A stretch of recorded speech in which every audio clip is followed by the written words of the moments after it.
Not really sure how to start this video.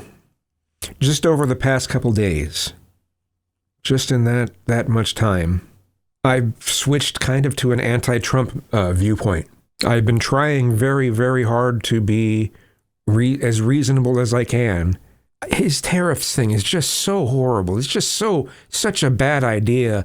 I can't remember what past president it was over the past 100 or so years that did this, and it failed miserably back then. And it's just like, yeah, so you're going to complain about people who push socialism, even though it only works in concept and on paper, right? Let's try it again. Let's something that doesn't work, but let's keep trying. No, it doesn't. It's a terrible idea. We've lost our relationship with Canada. We're tainting our relationship with so much of Europe. So much of the world. Yes, they had some tariffs on our stuff, but was it hurting us that much? I don't know. I can understand the reciprocal tariffs to some degree, but what is he expecting? Just everyone to remove all tariffs on us? We have we have this massive advantage, and yet I don't know. As I kind of mentioned in that video, and in the recent video, that Trump he doesn't know how to comfort anyone. He doesn't know how to make people feel better about anything.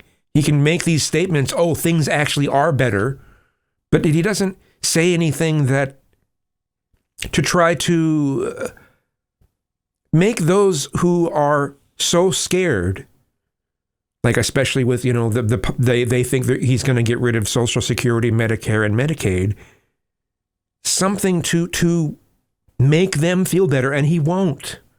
He won't. He doesn't have that kind of empathy. He seems, I don't know what specific groups he has empathy with, possibly, the billionaire class or something. And now there are a number of right-wingers who regret voting for him because their retirements are being depleted. Some of them are losing almost everything about their retirement. And it's all because of these tariffs that it's horrible for so many people now.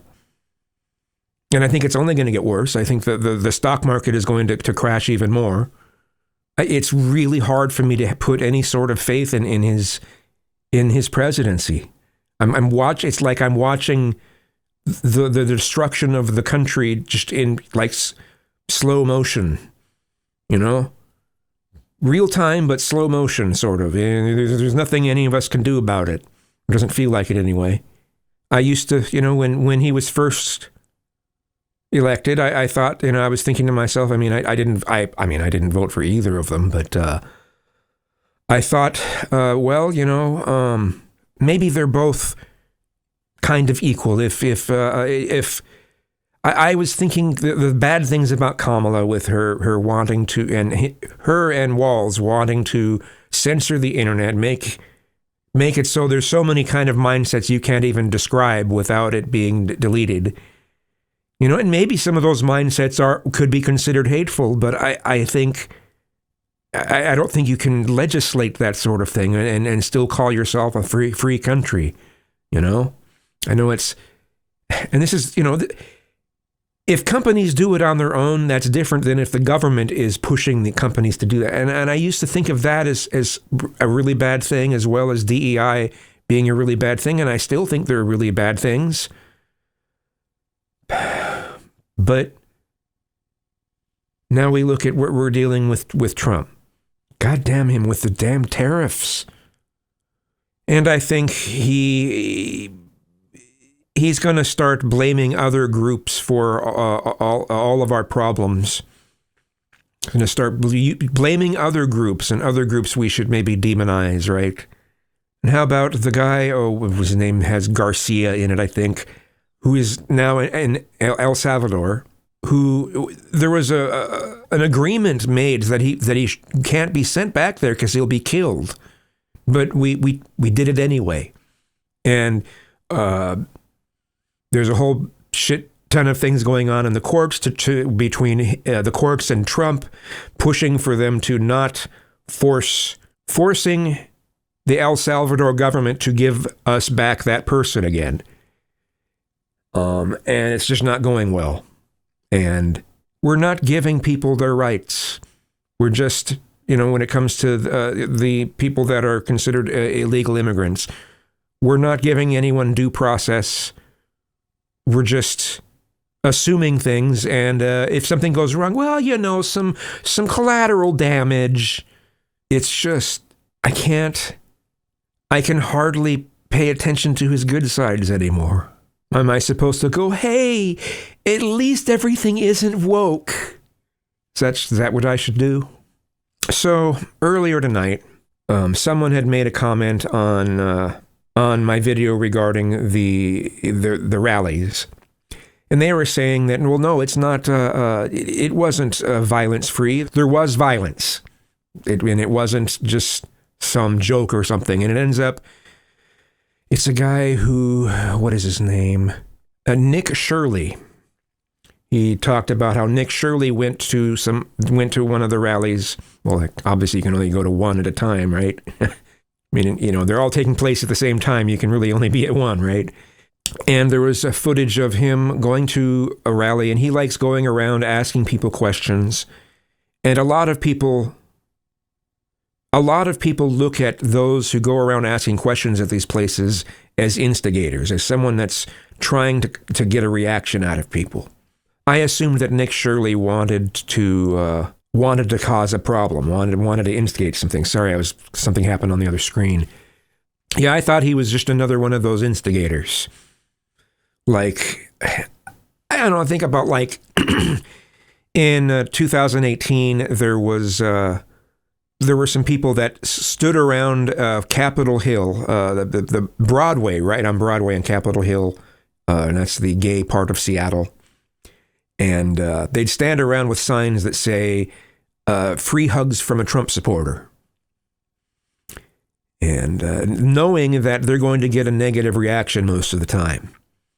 And they had eggs thrown at them and stuff like that. And it's just like, and they want people to feel sorry for them when that happens. And I'm just like, how can I really feel sorry for them? They've instigated this stuff. They want a reaction. And when they get it, they cry foul. And I just think that's stupid.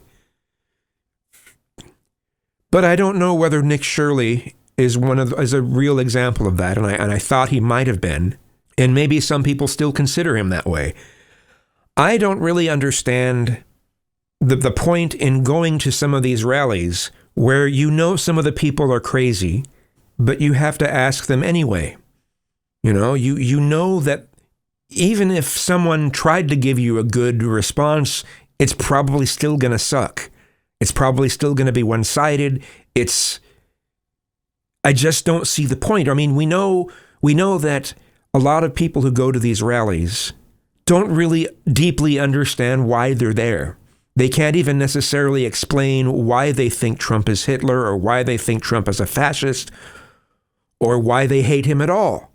A lot of times it'll just be, I hate him because he's a felon. They'll list January 6th, but it'll never usually be about policies. It'll just be all these things they hate about him, and I guess I can understand that. But I just have to wonder, when what is the point in going to some of these rallies and asking these kinds of questions if you know how they're probably going to respond? I don't think the way that people get treated when they go to these places is a good thing. But I also can't say that it's unexpected. If you do X, expect Y. It doesn't make it right. I think it's dumb that people will throw water on people and throw eggs at them and push them and all that. I'm just glad that none of this turned truly violent. There wasn't really violence at these rallies. Only the kinds of things where people are instigating something and they got a response. Oh, no, feel sorry for me. No, I'm not going to feel sorry for you when you do that. But I am understanding a lot of people's feelings of despair with this presidency. And I'm feeling it more and more every day. I understand that people are upset, but we need to be clear about what we're upset about. We can't just keep saying, you know, oh, Trump fascist, Trump the next Hitler, Trump is... Especially since a lot of the things that he's pushing doesn't even remotely fit fascism. He's certainly not having the government take control of a bunch of businesses or have to make them run those businesses very, very particular ways. He's loosening up on regulations. There's a whole bunch of things that just don't make any sense. It's like people calling the Argentina president, what's Milei. It's like trying to call him a fascist. It's just like, no, that's not what fascism is. And I wish people's critiques of Trump didn't just throw these names out without actually knowing what they mean. You know, it's like anything right-wing that you don't like, you name fascist, or you say is like the next Hitler. And it just gets old, and it's just not a valid way of approaching it. Trump has a lot of problems, and I think the tariffs are the worst of those problems. We'll just have to see, though, right? How many more people on the right are going to say, hey, I regret voting for Trump now because I'm losing so much? Yeah, we'll probably see it even more over this next week. It's really hard for me to put faith in someone who can just tear so much down and then act like, oh, well, you know, I'm making America great again by ruining people's retirement, by tanking the stock market.